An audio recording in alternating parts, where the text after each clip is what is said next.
अस्सलाम वालेकुम दोस्तों, कैसे मिजाज हैं आप सबके। उम्मीद करता हूँ खैरियत से होंगे। दोस्तों, आज की वीडियो में हम सीखने वाले हैं कि सोल्डरिंग कैसे की जाती है, यानी कि इलेक्ट्रॉनिक कंपोनेंट्स को टांका कैसे लगाया जाता है और उसके लिए किन किन चीज़ों की ज़रूरत होती है। और मैं आपको इस वीडियो में प्रैक्टिकली सोल्डरिंग करके दिखाऊंगा कि किस तरह से सोल्डरिंग को सही तरीके से किया जाता है। सबसे पहले मैं आपको बताऊँ तो दो चीज़ें होती हैं, एक को कहते हैं हम सोल्डरिंग और दूसरी को कहते हैं हम वेल्डिंग।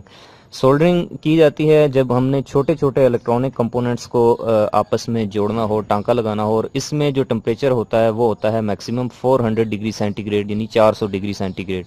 और वेल्डिंग में हमने बड़े बड़े ऑब्जेक्ट्स को, लोहे की प्लेट्स को और प्लेटों को जोड़ना होता है, और वेल्डिंग में जो टेम्परेचर होता है वो होता है 1000 डिग्री सेंटीग्रेड से ऊपर।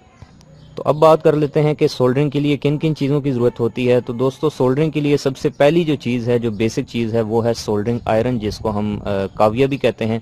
और उसके बाद दूसरी चीज़ है सोल्डरिंग वायर यानी कि सोल्डर, और तीसरी चीज़ है पेस्ट, जो कि इसकी टिप को साफ़ करने के लिए और जो टांका होता है उसमें शाइन लाने के लिए होता है। चौथी चीज़ होती है शक्कर, यानी कि डी सोल्ड करने के लिए ये इस्तेमाल होता है। जब आपने टांके को उतारना हो, रिमूव करना हो, तो उसके लिए हम इसका इस्तेमाल करते हैं। चलिए अब मैं आपको बारी बारी इन सारी चीज़ों के बारे में थोड़ा सा रिव्यू दे देता हूँ। तो सबसे पहले दोस्तों, अगर सोल्डरिंग आयरन यानी कि काविये की बात की जाए तो सोल्डरिंग आयरन जो है वो मुख्तलिफ रेटिंग्स के दस्तयाब होते हैं मार्केट के अंदर, और ये अमूमन वाटेज में होते हैं। जैसे सबसे पहले मैं आपको बताऊं तो ये एक 20 वाट का काविया है, उसके बाद ये 30 वाट का है, ये 40 वाट का है। इसके ऊपर यहाँ पर मेंशन भी होता है, लिखा भी होता है। और सबसे ज़्यादा ये जो है ये 60 वाट का काविया है, 60 वाट का काविया है। तो ये डिपेंड करता है कि आपने किस जगह के ऊपर किस तरह के सर्किट में जो है वो सोल्डरिंग करनी है। जैसे अगर आपने बिल्कुल ही बारीक काम करना है, बहुत छोटे कंपोनेंट्स हैं, छोटे लेवल की सोल्डरिंग करनी है, तो फिर आपके लिए 20 वाट भी या 30 वाट एनफ है। लेकिन अगर आपने बड़े सर्किट्स जैसे टीवी का सर्किट बोर्ड या फिर बड़े बड़े सर्किट्स के ऊपर सोल्डरिंग करनी है, तो फिर आपको 60 वाट वाला जो काविया है, सोल्डरिंग आयरन है, उसको यूज़ करना चाहिए। सोल्डरिंग करते वक्त दोस्तों, काविये को रखने के लिए आपके पास एक अदद स्टैंड हो जाए तो बहुत बेस्ट है। स्टैंड मुख्तलिफ तरह का मिलता है, कोई सा भी आप इसके लिए यूज़ कर सकते हैं। उसके बाद दोस्तों, दूसरे नंबर पे बारी आती है सोल्डरिंग वायर या सोल्डर की। ये एक दोस्तों वायर होती है स्पेशल मटेरियल की, जिसको आप जैसे ही इस गर्म सोल्डरिंग आयरन के साथ टच करते हैं तो ये मेल्ट होकर पिघल कर दो कंपोनेंट्स को आपस में जोड़ देती है। सोल्डरिंग वायर के बारे में दोस्तों मैं आपको बताऊं तो ये 60% टिन और 40% लेड पर मुश्तमिल होती है, यानी कि इन दोनों को मिक्स करके इसको बनाया जाता है। और यहाँ पर इसका जो डाया है वो है 0.8 मिलीमीटर। और अगर मैं आपको सोल्डरिंग वायर के बारे में बताऊं तो ये जितनी आपकी वायर बारीक होगी उतना आपका जो टांका है, जो आपका कंपोनेंट है, वो ज़्यादा बेहतर तरीके से सोल्ड होगा। तीसरा नंबर पे दोस्तों जो चीज़ है उसका नाम है सोल्डरिंग पेस्ट। और सोल्डरिंग पेस्ट जो है ये चाहिए होता है जब आप सोल्डरिंग करते हैं तो थोड़ी देर के बाद ये जैसे आपको नज़र आ रहा है कि इस सोल्डरिंग आयरन की जो टिप है इसके ऊपर कार्बन आ जाती है, ये ब्लैक होना शुरू हो जाती है। तो इसको साफ करने के लिए हमें पेस्ट की जरूरत पड़ती है। बिल्कुल ऐसे ही होता है जैसे आपके घर में जो डालडा वाला या कोई भी घी पड़ा होता है, तो ये बिल्कुल एक इसी तरह का एक मटेरियल होता है। चौथे नंबर पे जो चीज़ है दोस्तों, इसको कहते हैं हम शक्कर। और इसका इस्तेमाल हम तब करते हैं जब हमने किसी भी टांके को जो है वो डी सोल्ड करना हो, उसको रिमूव करना हो। उसके लिए हम इस बटन को ऐसे प्रेस करते हैं, तो ये एक पंप एक्शन है। उसके बाद हम उस पॉइंट के ऊपर रख के इस बटन को प्रेस करेंगे जैसे ही, तो ये उस सोल्डरिंग वायर जो कि मेल्ट हुई होगी उसको सक कर लेगा और उसके बाद हम इसको निकाल लेंगे। दोस्तों, जब भी आप सोल्डरिंग करने के लिए सोल्डरिंग आयरन को ऑन करते हैं, काविये को ऑन करते हैं, तो जो सबसे पहला स्टेप होता है वो ये होता है कि कैसे पता चले कि हमारा जो सोल्डरिंग आयरन है, जो काविया है, वो गर्म हो चुका है, हीट अप हो चुका है। तो बाद लोग इसके लिए इसको हाथ लगाते हैं, तो ये एक गलत तरीका है जिससे आपका हाथ जल भी सकता है और रिस्की है। तो इसके लिए दो तरीके जो हैं वो सबसे बेस्ट होते हैं, जिनमें से सबसे पहला जो मेथड है और सबसे आसान है वो ये है कि आपने इस सोल्डरिंग आयरन को उठाना है और इसकी ये जो प्लेस आपको नजर आ रही है जहां पर ये सुराख बने हुए हैं, सोल्डरिंग आयरन में इस तरह के सुराख होते हैं और बाद में इस तरह के भी हो सकते हैं। तो आपने ये जो जगह है इसको अपने नाक के जो नथरे हैं यानी कि नाक के बिल्कुल करीब लेके आना है। नाक के साथ टच नहीं करना, ये ना हो कहीं आपकी नाक जल जाए। तो नाक के बिल्कुल करीब लेके आएंगे तो आपको यहाँ से हीट निकलती हुई फील होगी। तो अगर आपको यहाँ से हीट निकलती हुई फील हो तो इसका मतलब है कि आपका जो सोल्डरिंग आयरन है वो बिल्कुल गर्म हो चुका है। और दूसरा जो तरीका है और सबसे आसान वो ये है कि आपने सोल्डरिंग वायर लेनी है थोड़ी सी और उसको सोल्डरिंग आयरन के साथ टच करना है। और अगर ये सोल्डरिंग वायर मेल्ट होने लगे और धुआं निकलने लगे तो इसका मतलब है कि आपका सोल्डरिंग आयरन जो है, जो काविया है, वो सोल्डरिंग करने के लिए बिल्कुल तैयार है, रेडी है। उसके बाद स्टेप नंबर 2 दोस्तों ये है कि आपने चेक करना है कि इस सोल्डरिंग आयरन की जो टिप है, जो इसकी आगे नोक है, इसके ऊपर कहीं कार्बन तो नहीं जमी। जैसे आप यहाँ पे देख सकते हैं कि इस वक्त इस सोल्डरिंग आयरन की जो टिप है इसके ऊपर ये काली काली लेयर जमी हुई है, एक कार्बन की तय जमी हुई है। तो इसको आपने सबसे पहले रिमूव कर लेना है और उसको रिमूव करने के लिए आपने अपने सोल्डरिंग आयरन को इस पेस्ट के अंदर थोड़ा सा डिप करना है।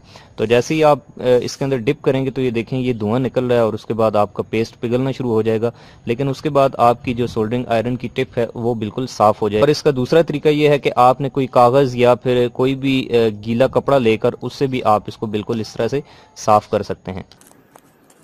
अब दोस्तों मैं आपको बताऊं तो ये हमारे पास वैरो बोर्ड है जिसके ऊपर मैं आपको सोल्डरिंग करके दिखाऊंगा। और आपने सबसे पहला काम ये करना है कि सोल्डरिंग आयरन का यानी काविये का और जो आपकी सरफेस है जिसके ऊपर आप जिस सर्किट बोर्ड पे सोल्डरिंग कर रहे हैं इसका जो आपस में एंगल है वो 45 डिग्री होना चाहिए। यानी कि ये आपकी सरफेस है, अगर मैं इसको ऐसे रखूं तो ये 180 डिग्री हो जाएगा, अगर बिल्कुल ऐसे रखूं बिल्कुल सीधा ऊपर तो ये 90 डिग्री हो जाएगा, और अगर इस तरह से रखूं तो ये 45 डिग्री है। तो आपने जो एंगल रखना है वो रखना है 45 का, 45 डिग्री का, ना तो बिल्कुल सीधा रखना है और ना बिल्कुल लिटा के रखना है। सोल्डरिंग आयरन को यानी कावियों को बिल्कुल ऐसे पकड़ना है जैसे हम अपना पेन या पेंसिल राइटिंग करते वक्त पकड़ते हैं, जैसे आप देख सकते हैं कि मैंने इस वक्त यूं पकड़ा हुआ है। और उसके बाद हमने सोल्डरिंग वायर जो है उसको बिल्कुल ऐसे सीधा कर लेना है इस तरह से। उसके बाद आपने इस सोल्डरिंग वायर को इस सोल्डरिंग आयरन की टिप के साथ टच करना है। तो उसके बाद ये जो सोल्डरिंग वायर है ये मेल्ट होगी और मेल्ट होके इन खानों के अंदर ये जो जगह बनी हुई है, जो स्लॉट्स है जिनके अंदर कंपोनेंट्स लगे होंगे, इसको फिल कर लेगी और उसके बाद वो कंपोनेंट्स वहाँ पे सोल्ड हो जाएगा, जैसे कि आप यहाँ पर देख सकते हैं। अब इसमें दोस्तों मैं एक और चीज़ आपको बताऊं तो आपने जब भी सोल्डरिंग करनी है तो आप अपने सोल्डरिंग आयरन को थोड़ी देर वहां पे रखिएगा ताकि अच्छे से मेल्ट होकर वो जो ये सुराख है ये फिल हो जाए और आपका जो टांका है वो मजबूती से लग सके। तो चलिए ये मेरे पास एक ये एलईडी है और इस एलईडी को मैं इसके ऊपर सोल्ड करना चाहता हूँ।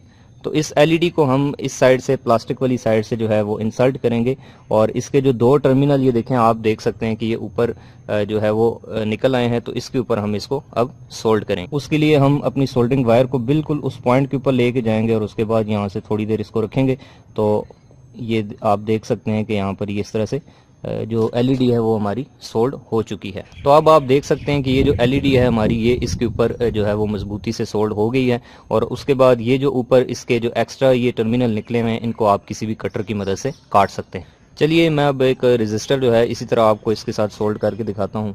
तो इसी तरह से हमने रजिस्टर की जो दोनों टर्मिनल्स हैं उनको इसके ऊपर इस तरह से लगा देना है और उसके बाद जो दूसरी साइड है यहाँ पर सोल्डरिंग कर लेनी है।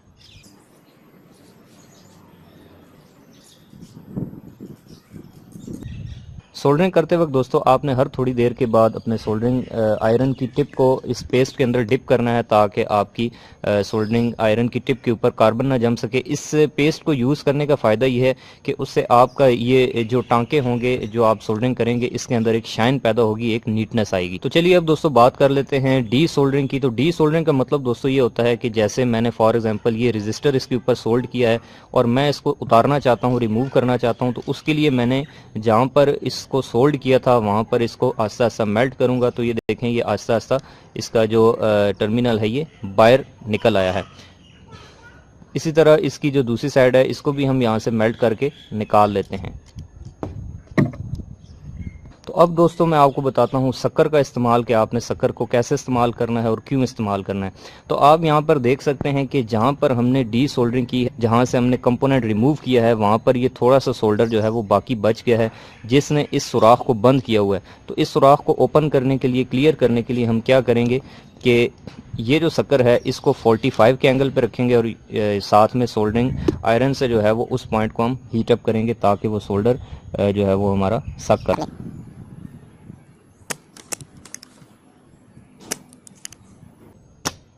तो आप देख सकते हैं दोस्तों कि यहाँ पे हमारे ये जो दोनों पॉइंट्स हैं ये बिल्कुल क्लियर हो चुके हैं और इनका जो सोल्डर था वो इस जो शक्कर है उसने अपने अंदर जो है वो जमा कर लिया और हम इसको दोबारा जब प्रेस करेंगे तो वो सारा सोल्डर यहाँ से बाहर निकल आएगा। इस तरह से दोस्तों हम सोल्डरिंग आयरन को यूज़ करके जो है वो अपने इलेक्ट्रॉनिक कंपोनेंट्स को किसी भी सर्किट बोर्ड, चाहे वो पीसीबी हो चाहे वो वायर बोर्ड हो, उसके ऊपर सोल्ड कर सकते हैं, टांके लगा सकते हैं। तो अगर आपको ये वीडियो पसंद आई है तो आप इसको लाइक करें और अगर इसमें आपको कोई चीज़ नहीं समझ आई तो आप कमेंट बॉक्स में मुझसे पूछ